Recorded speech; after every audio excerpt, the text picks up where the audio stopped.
Eu fui tecnicamente sequestrado quando tinha 2 anos. Nasci no Colorado em 92, agora tenho 31 anos. Meu irmão nasceu em 93. Minha mãe não estava pronta para uma família e continuou a festejar e usar drogas, e assim por diante. Meu pai acabará de sair do exército e estava nos criando sozinho. Em certo ponto, tornou-se demais para ele, então ele ligou para seus pais em Iowa e no dia seguinte eles dirigiram até lá, empacotaram sua casa, e meu pai, meu irmão e eu nos mudamos para Iowa em 94, sem ver nossa mãe por muito tempo. Avançando e continuando uma vida bastante entediante e comum. Meu pai se casou novamente em 06 ou 07. Minha irmã nasceu em 2009, eu tinha 16 anos quando ela nasceu. Amo-a muito. Avançando para 2011, tiramos férias de primavera no Colorado e acabamos encontrando a mãe do meu irmão em minha. Meu pai nunca nos contou nada sobre ela durante toda a nossa vida. Ele costumava dizer, e não quero falar mal dela porque ela não está aqui para se defender, e não tenho nada de bom a dizer. Minha mãe foi honesta sobre o que aconteceu. Foi muito emocional para todos nós. Naquele ponto, eu tinha o número dela, mas não mantive contato e, no geral, não estava interessado em um relacionamento. Avançando um pouco mais. Maio de 2023. Decido fazer um teste de DNA de uma empresa chamada 23andMe. Minha mãe é nativa americana e sempre tive curiosidade sobre qual percentagem de nativo eu sou. Então, eu envio o teste. Em 21 de junho de 2023, a meu aniversário, recebo os resultados. Sou 17,9% nativo americano. Legal. O 23andMe também me conecta a alguém com quem compartilho uma quantidade significativa de DNA, uma mulher de 19 anos, e diz que ela é minha sobrinha. Então, eu tenho 31 anos. Meu irmão tem 29 anos. Então, meu irmão tem uma filha de 19 anos?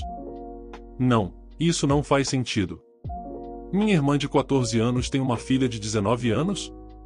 Obviamente, não. Vou chamar essa pessoa de Jane. Também me mostra os resultados de DNA de Jane e não há nenhum nativo americano. Isso significa que é do lado do meu pai. Então, meu cérebro pensa, ok. Meu pai tem outro filho por aí, e essa pessoa teve um filho, e Jane é a filha deles.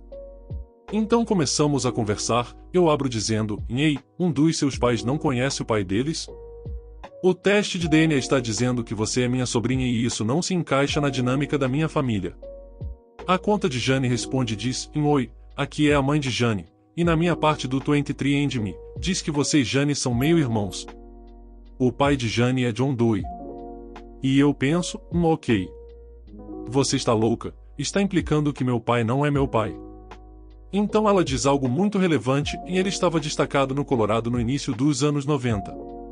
Durante essa conversa, estou no trabalho em uma sexta-feira à tarde e começo a ter um ataque de pânico.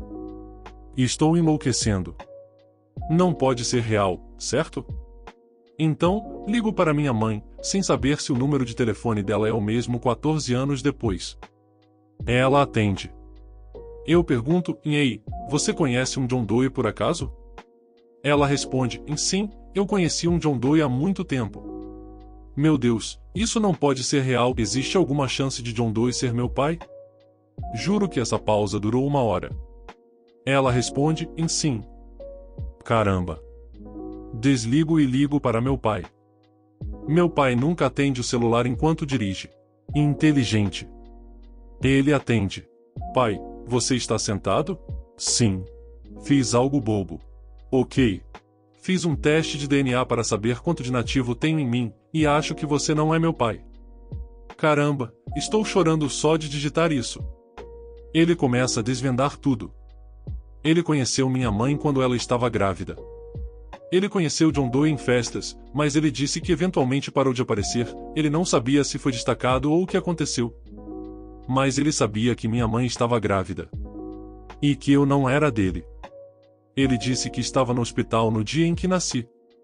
Seu sobrenome está na minha certidão de nascimento. Ele sempre esteve lá. E então meu pai e minha mãe tiveram meu irmão. E quando as coisas deram errado com minha mãe, ele nos levou. Eu era seu filho. Ele era meu pai. Ele nunca viu de outra maneira. E quando ele veio para Iowa, ele e meus avós estavam tão preocupados que minha mãe apareceria e tentaria me levar, porque eu não tinha sangue deles, e eles não tinham direito a mim. E eles mantiveram segredo. As pessoas que sabiam eram meus avós, alguns tios e tias-avós. A irmã do meu pai. E isso é tudo. Meu irmão e minha irmã não sabiam. Ele disse que, quando me matriculou no jardim de infância, estava preocupado que algo acontecesse. Mas eles apenas me aceitaram e que eu era dele e não houve problemas. Então é isso. Meu pai, que não é meu pai biológico, nos tirou do Colorado para Iowa e me criou como seu filho.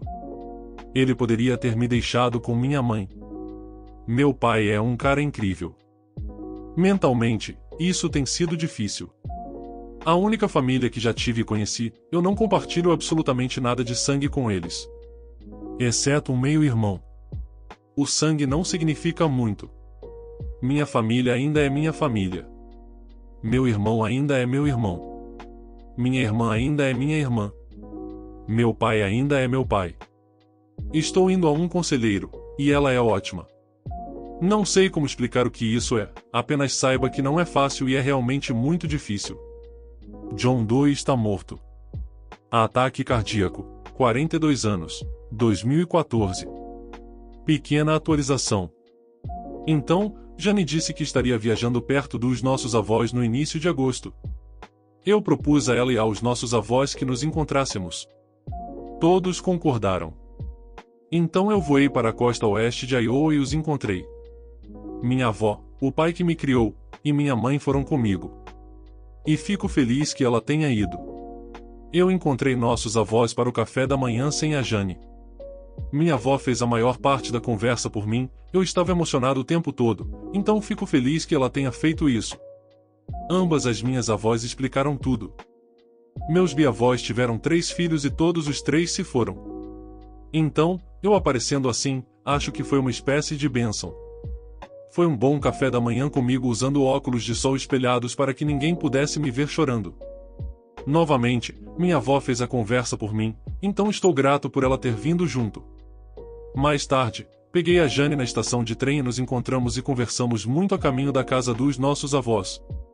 Todos nós nos encontramos. Foi ótimo. A Jane disse que não teria entrado em contato em breve, então eu aparecendo assim também os ajudou a se reconectar. Nossos avós são muito amorosos. Eu só fiquei lá por alguns dias, mas eles me convidaram a qualquer momento. E eu planejo voltar no inverno, quando estará quente lá e abaixo de 0 em Iowa emoticon sorrindo. Seria errado da minha parte se eu aceitasse uma oferta para trabalhar no exterior contra os desejos do meu marido? Eu recebi uma oferta do meu chefe para me mudar para o exterior no próximo ano por 6 meses para abrir uma nova filial da nossa agência e ser gerente da filial. É um voo de 2 horas de distância. É uma oferta incrível de se conseguir na minha idade e trabalhei muito nos últimos 2 anos como gerente de projeto e líder de equipe para chegar até aqui. Comecei como o primeiro cargo e organicamente me tornei o segundo também. Todas as despesas com a mudança seriam cobertas. É um sonho se tornando realidade para mim em termos de carreira. Aqui está o problema. Meu marido não quer se mudar. Ele está prestes a fazer um exame em dezembro para finalmente obter todas as qualificações necessárias para sua profissão. Pense como o exame da ordem nos Estados Unidos. O salário dele aumentaria e ele poderia ser independente. Mas, apenas em nosso país. Não tenho certeza se ele conseguiria encontrar um emprego no exterior e realmente não quer se mudar. Estou ganhando 3 vezes o salário dele e ainda viveríamos confortavelmente, mas compreensivelmente ele não quer uma pausa em sua carreira, especialmente quando ela finalmente está decolando. Ele quer economizar o máximo possível para comprar uma casa, ter filhos, etc. Eu quero mesmo, mas não necessariamente agora, talvez daqui a 1 ano ou algo assim. De qualquer forma, não temos economias suficientes para fazer isso mais cedo, e quero negociar meu salário para o novo cargo para que ainda estejamos no caminho certo com todos esses planos. Para um pouco de contexto, ele sempre foi mais caseiro, não se importa em aprender mais idiomas ou viajar. O que está tudo bem. Eu, por outro lado, me considero mais cosmopolita. Falo 3 línguas estrangeiras e estou aprendendo a 4ª, sempre sonhei com uma carreira internacional, seja viajando ou simplesmente mudando para o exterior. Durante nosso relacionamento, me mudei para o exterior 2 vezes por mais de um ano, então sabemos que um relacionamento à distância é viável, mas quando voltei há 3 anos, discutimos que não queríamos mais isso. Então eu fiquei. Quando conversamos sobre a oportunidade, ele instantaneamente ficou frio e curto comigo.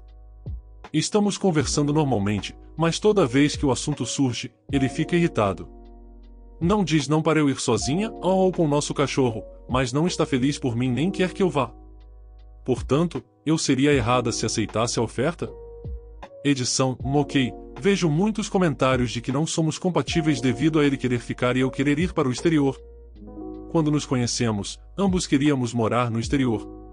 Ele estava planejando terminar seu diploma e se juntar a mim, mas acontece que você não consegue encontrar emprego em sua área fora do país, a menos que seja um gênio. Nem eu nem ele sabíamos disso. Não é como se ele odiasse viajar, simplesmente não pode devido ao trabalho. Sim, agora ele está acostumado com isso, eu não tanto. Há 3 anos, quando voltamos para que ele pudesse continuar sua carreira, concordamos em ficar em um lugar por mais tempo, até aquele ponto, ele ou ambos nos mudávamos pelo menos uma vez por ano, seja juntos ou um de nós. Não foi uma promessa de que nenhum de nós iria a lugar nenhum. Já fazem 3 anos em uma cidade, o tempo mais longo que já vivi em uma cidade desde a infância. Faça o que quiser com isso, só queria esclarecer algumas coisas. A atualização. Obrigado por todas as respostas, algumas delas foram surpreendentes, mas ei, é o que você obtém no Reddit, eu acho. Vamos para a atualização. Após ler os comentários de vocês, decidi esperar até domingo para conversar. Dessa forma, tanto eu quanto meu marido poderíamos ter espaço para processar nossas emoções. Percebi que minha empolgação estava obscurecendo meu julgamento e, ao ler quantos de vocês estavam dizendo que meu trabalho é mais importante do que ele, realmente me fez dar um passo para trás e pensar nas possibilidades e focar no presente.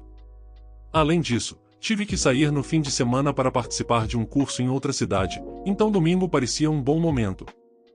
Depois que voltei, meu marido me buscou e quase imediatamente disse: vamos embora. Eu não entendi o que ele queria dizer, então perguntei para onde, e ele disse: vamos nos mudar para o país.